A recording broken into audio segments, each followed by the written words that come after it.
meant that the building could be completed within a limited time in spite of the COVID-19. IIM Sambalpur has, during a decade of its existence, earned a reputation of integrating various types of activities. It has the core value of innovation, integrity, and inclusiveness. The Institute has also, as the director mentioned, introduced AI in its education, which is also a very important initiative, and it is consistent with the concept of centers of excellence in AI in various parts of the country.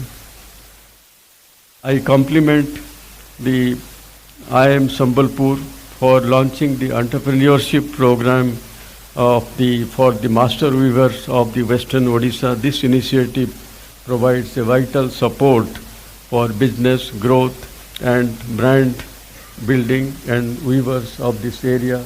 This is a very important contribution of the IIM for these people of this area.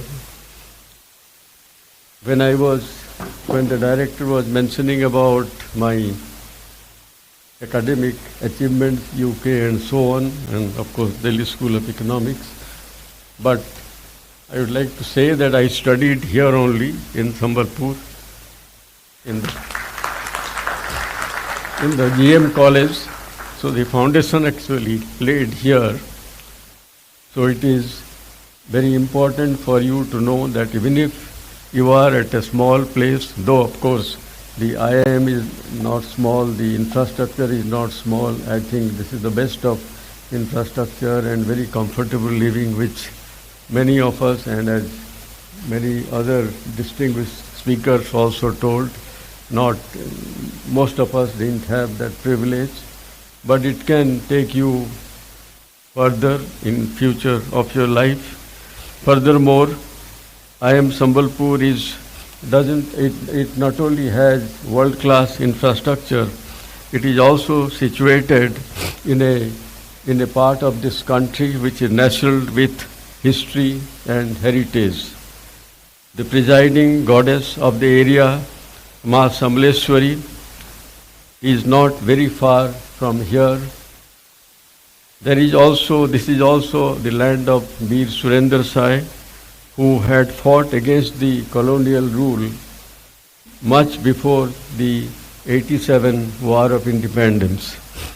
People of this area had organized in the beginning of the 20th century a mass movement for the preservation of Odia language and also for the formation of separate state of Odisha based on language. So it is a place which has its history, its heritage, its culture. You are fortunate to have studied at this institute, located in an area with glorious history, heritage, and endowed with natural beauty. The Hirakud Dam, located nearby, in turn represents the building of modern India. In fact, this area has also a lot of potential, and a development plan is being prepared by the government of Odisha, and which will include not only tourism but education and multi-level activities in this area, which include Hirakud Dam, nearby areas which have a lot of tourism potentials, and of course the educational institutions in this area.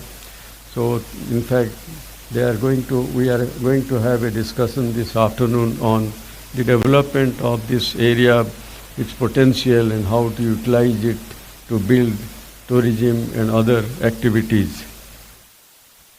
My dear students, I congratulate each and every one of you. This is an important milestone in your life which you must cherish and celebrate. At the same time, however, you must look to the future, to accomplishment of many more milestones, building further on the foundational stone which you have built today.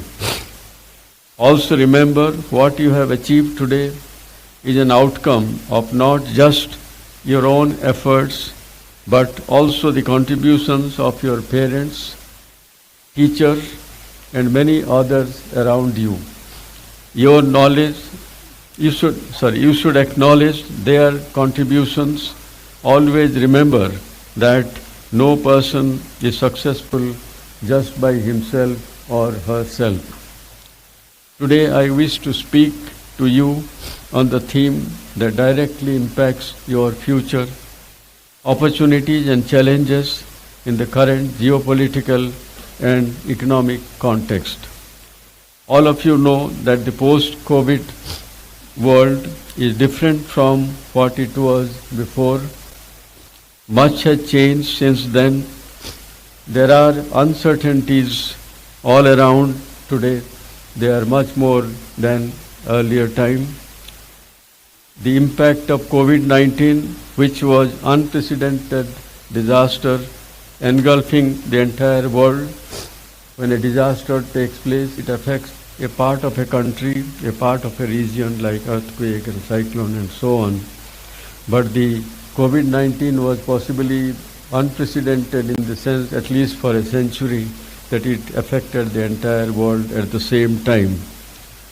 There are still countries which still have the impact of this COVID-19. Geopolitical situation has become very complex and creates tremendous stress on the economy and polity. The perspective on globalization seems to be changing as never before. The most recent development consequent upon the reciprocal tariffs by the United States of America have far-reaching consequences for the global economic and geopolitical landscape. We are living in an interesting and challenging time. The global economy is at a critical juncture, facing an array of complex challenges. Disruptions in global supply chains, protectionist policies, heightened geopolitical tension, changing global trade patterns, etc., are adding to the complexity. It is in this context that you have to chart your future and see how much it is challenging or how it provides also you some opportunities. We are grappling with tectonic shift in geopolitical alignment while also witnessing technological breakthroughs at a pace never seen before. Supply chains are being reimagined, trade relationships are being redefined, climate and sustainability are central to the conversation. Amid this churning, one thing is clear, the future will not just be inherited, it will be created. You need to create your own future.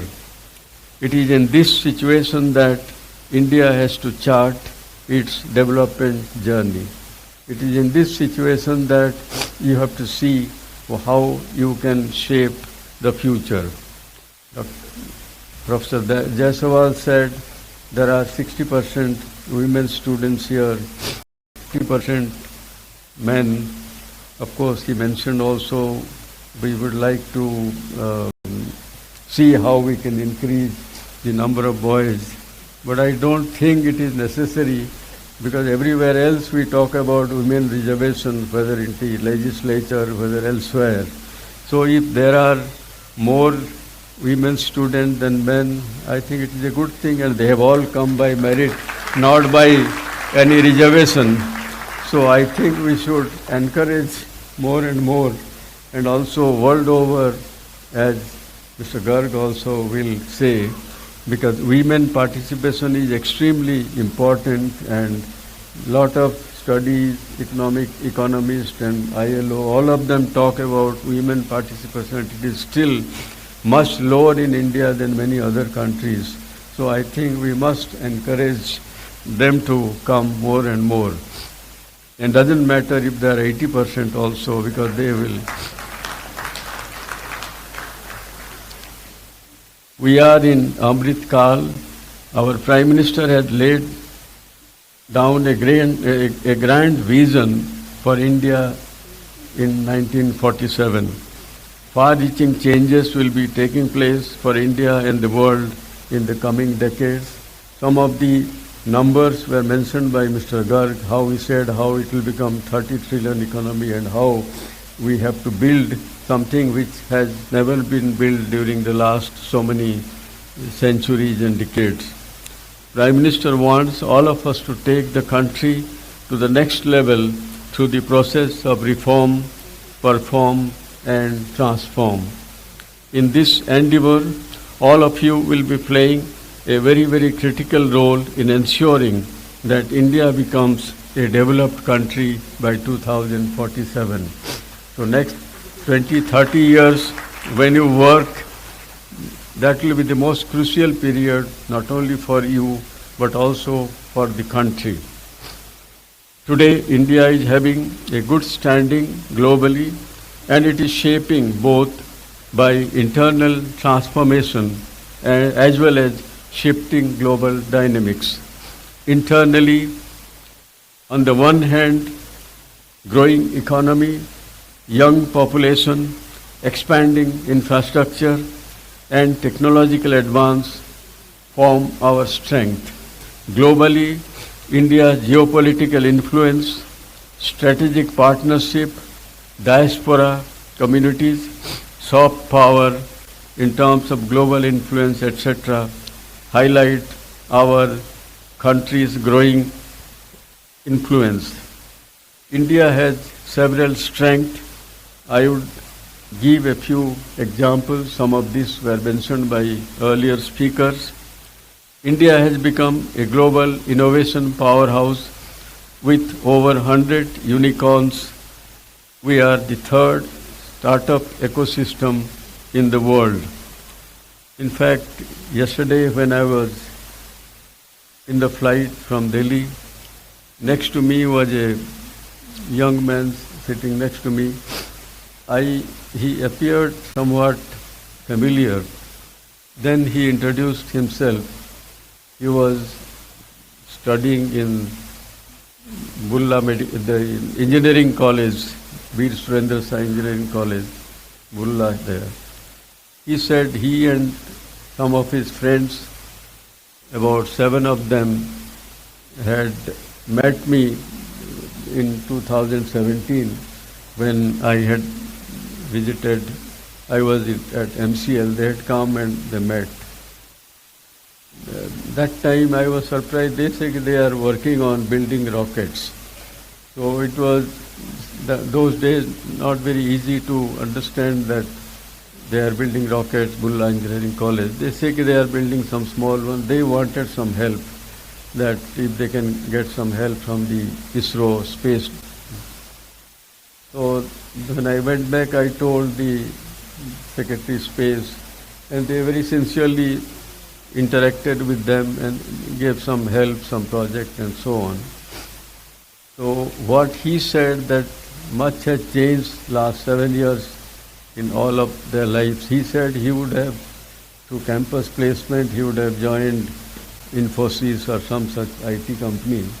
But because of that meeting with me and also the help from the ISRO, he has his own, now he has set up a factory manufacturing drones.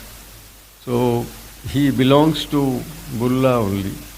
Then he said he has now employed 700 people, out of them 300